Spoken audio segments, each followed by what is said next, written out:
Hello everyone, my name is Sung-Soo Hwang from Yeongnam University in Korea. Today we will talk about some of the policies of major countries leading in the digital government journey that will provide us an overview of digital transformation policies, particularly the countries such as United Kingdom, US, Estonia, and Korea.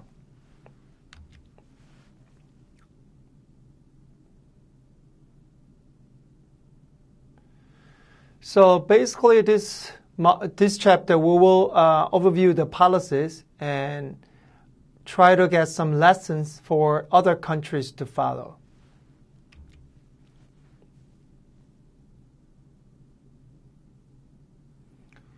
We selected 4 countries to learn their policies responding to digital transformation.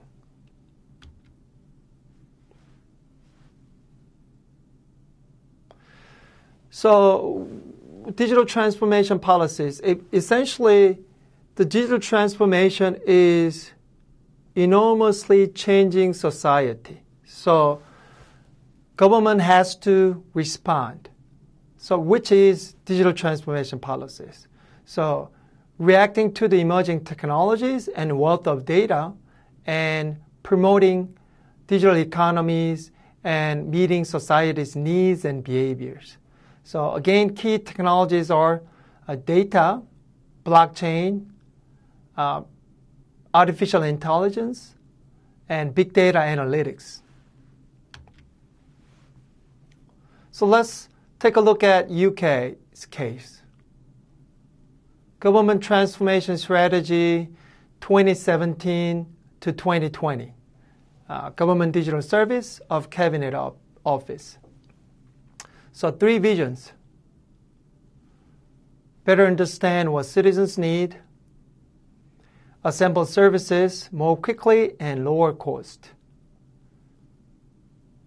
Continuously improve services based on data and evidence. So data and evidence, which now we talk about as data-based administration and evidence-based policy.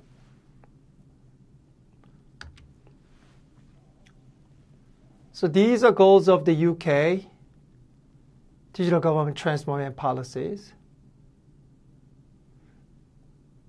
And there are these strategies of business transformation and educate the right skill sets and cultures for the people, build better tools for governance, and of course make better use of data.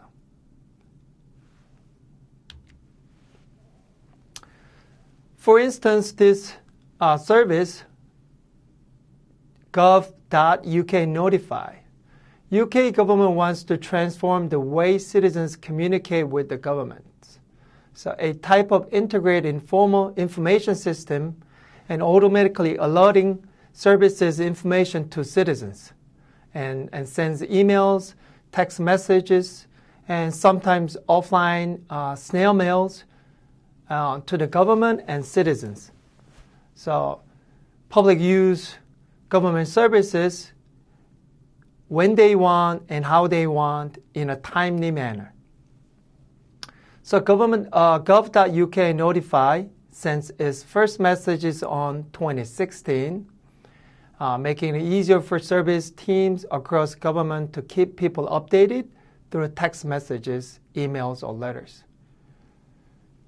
So, as a result, reducing the millions of unnecessary inquiries to the government, such as visit to the website, physical visit, or phone calls, saving citizens time and energy spending on procedures, improving the interaction between government and citizens. So, basically achieved efficiencies and satisfactions. And feedback, of course. Let's go to the USA. 2012 presidential memorandum, Obama administration. So Obama administration wanted to take a lead on digital transformation in the world. So also digital governance. So innovations in the private sector such as Amazon Web Service, Facebook, Google, Microsoft. Federal government wanted to take advantage of these technologies to accelerate the works that federal government to do. So on April 27, 2011, executive order was issued, streamlining service delivery and improving customer service. So basically, learning from private sector's customer service and putting on the government service delivery and customer citizen satisfaction. So three key principles: transparency, participation, and collaboration. So make the government transparent to the citizens. Participation. Citizens can and should participate in government decision making. Collaboration. Government officials should work together with one another and also with citizens. One of the examples of this was challenge.gov. The government put a sort of a portal where experts from the citizen sector can solve society's problems together with the government. So United States Digital Service was created with experts from technology sectors working across the federal government to transform critical key services for the people. So moving on to President Trump administration, 2017, signed a presidential executive order to establish the American Technology Council and launched the ATC in May. So these ATC is sort of promoting secure, efficient, economic use of information technology to achieve federal government services. So modernizing information technologies in federal unit. So not so much of a collaboration of the civic sector, but focusing on the improving the efficiency and using new technology in federal sector.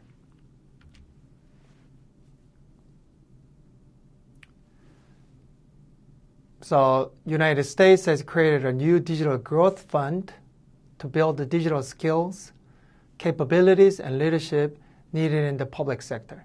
So supply shortage of digital technology. So basically form the funding so that educate the public officials to use digital skill sets. So let's move to Estonia.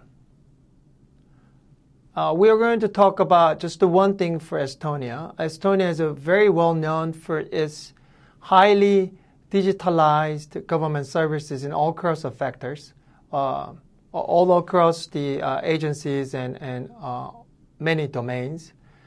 But today, I'm going to talk about just the e-identity. So e-identity has a potential to be used in many developing countries, not only developed countries. So e-identity is a digital identity that supports citizens' daily lives, such as voting, contracting, and payment, regardless of where you are located physically. So e-residencies, mobile ID, smart ID, i-voting.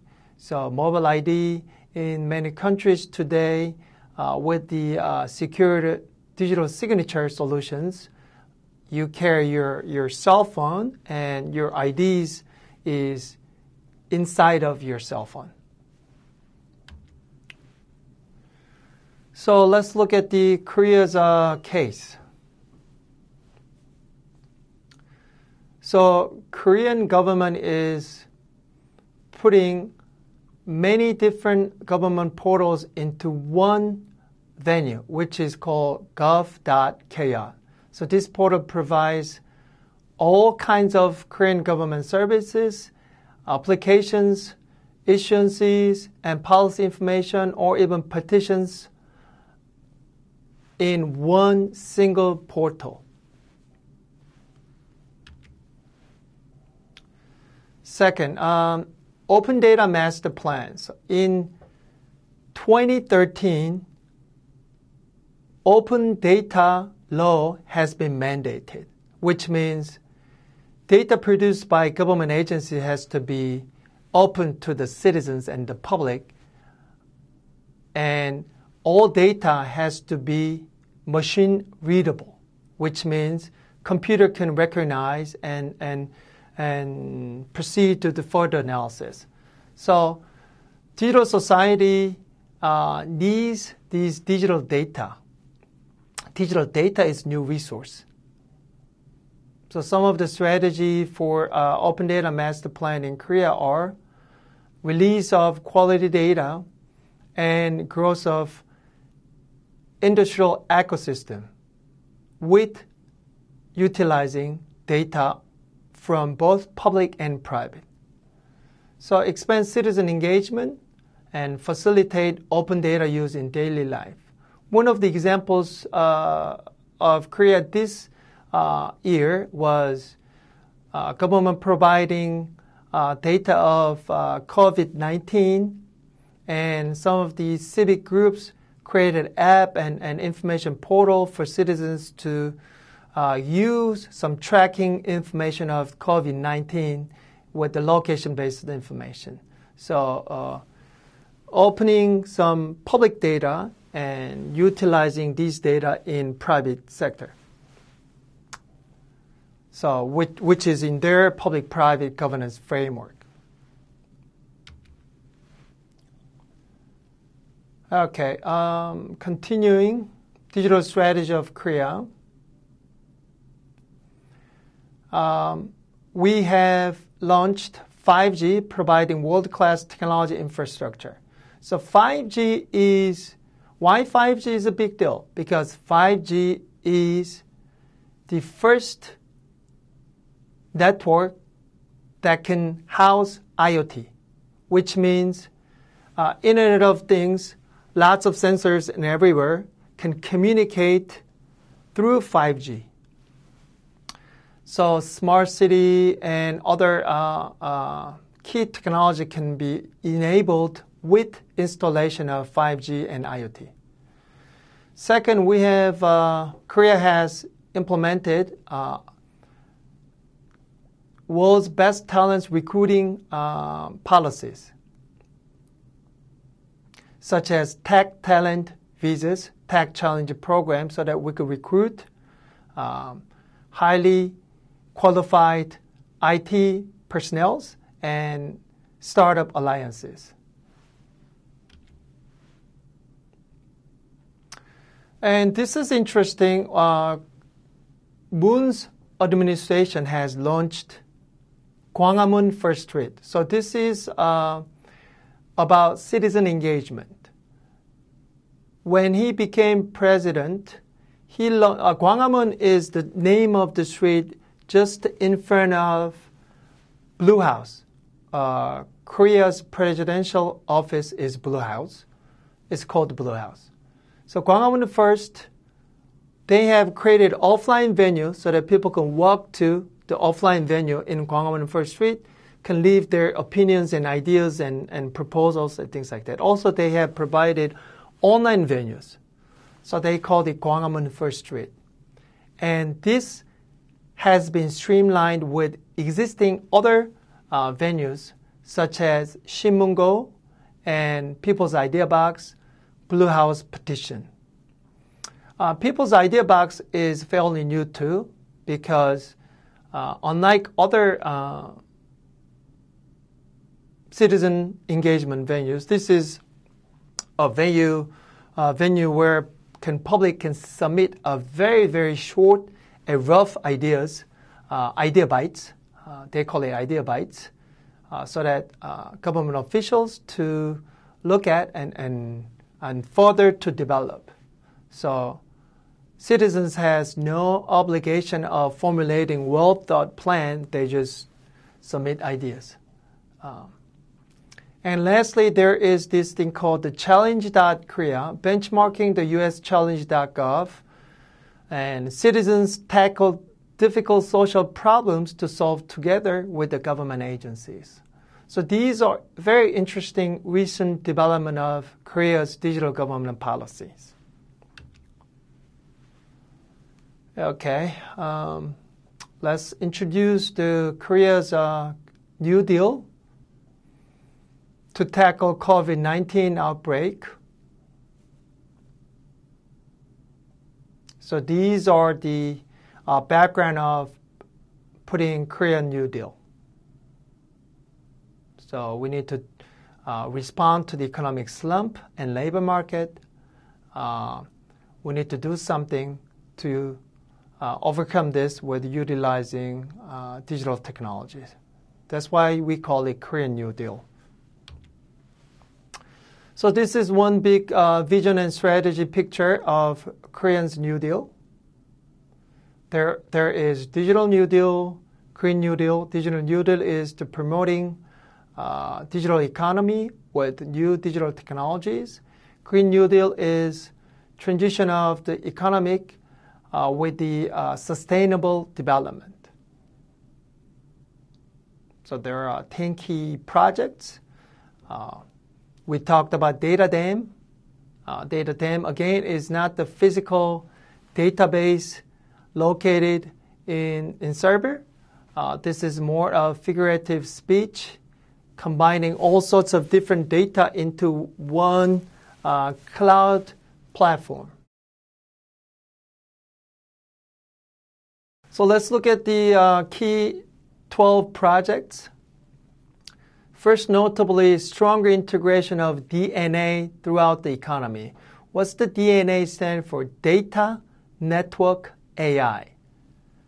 So collecting, disclosing, and utilizing data and putting the network, 5G, IoT.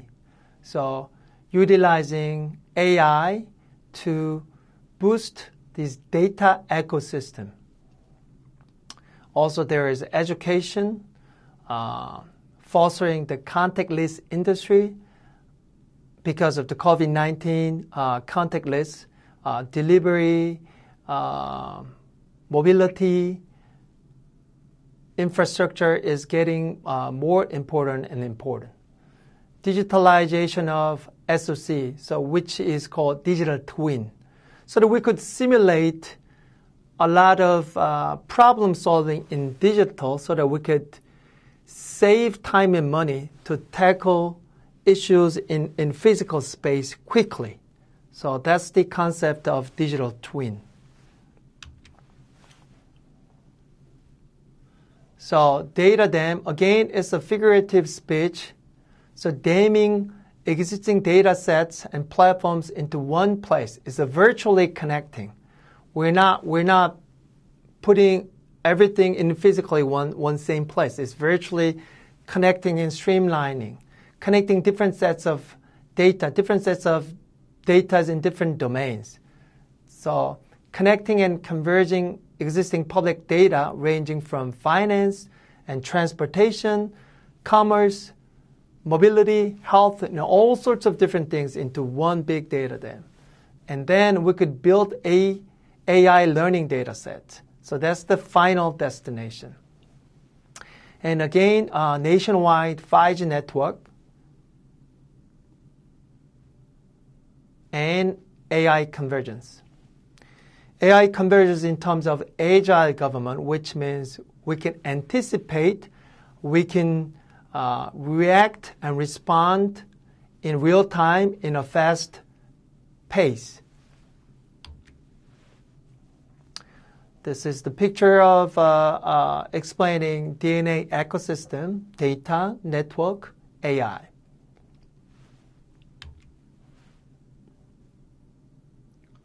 Again, this is the illustration of Korea's big data project. If you look at it, distribution and consumption and environment for the each domain, we can see in the bottom we have accumulated different kinds of data from different domains into each institution and converge, creating some sort of convergence.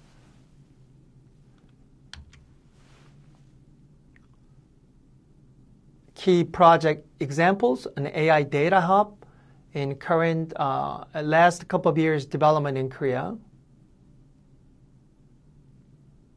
We're now moving to expanding data opening for machine learning, building data sets for machine learning and algorithm, deep learning for AI. So this is another illustration of learning data sets for building AI.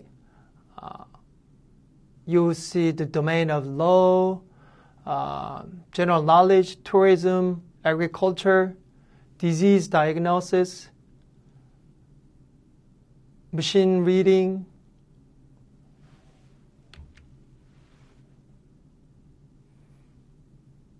translations, images, videos, X-ray image, CCTVs.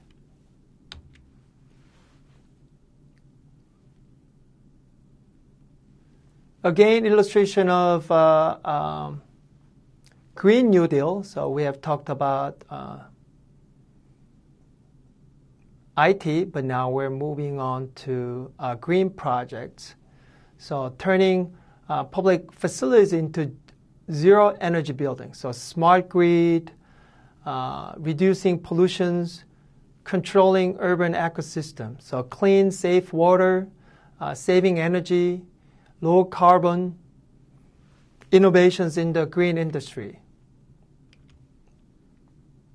So these are key areas that Korea has been targeting to raise awareness and develop the technologies. Solar energy, wind power, hydroelectricities, geothermal energies for greener environment. So finally, we're arriving to the summary section. So what kind of policies for digital government we should learn? So first, data, data, data. So if you don't have it yet, public data mandate. You need to create public data law to mandate opening the data of the public government agencies so that we could build building blocks for digital data economy. Second, automated, predicted, and customized government services. Third, building digital platforms for your city's or country's context for business and citizens altogether. Maybe one each, maybe together, depending on your context. So what values to pursue? Of course, first, the transparencies, transparent to the citizens. Collaboration, the government working with the citizen and civic groups. Citizen participation, and of course, lastly, the digital innovations. So again, the lessons learned. Legal mandate is necessary. Technology infrastructure. 5G, IoT is the building blocks for building digital transformation. So starting from the yesterday's CCTV, but we need to move on, develop to IoT and 5G. So cloud computing, database-wise, software-wise, operating system-wise. And lastly, developing services, government service delivery innovation. That's all. Thank you.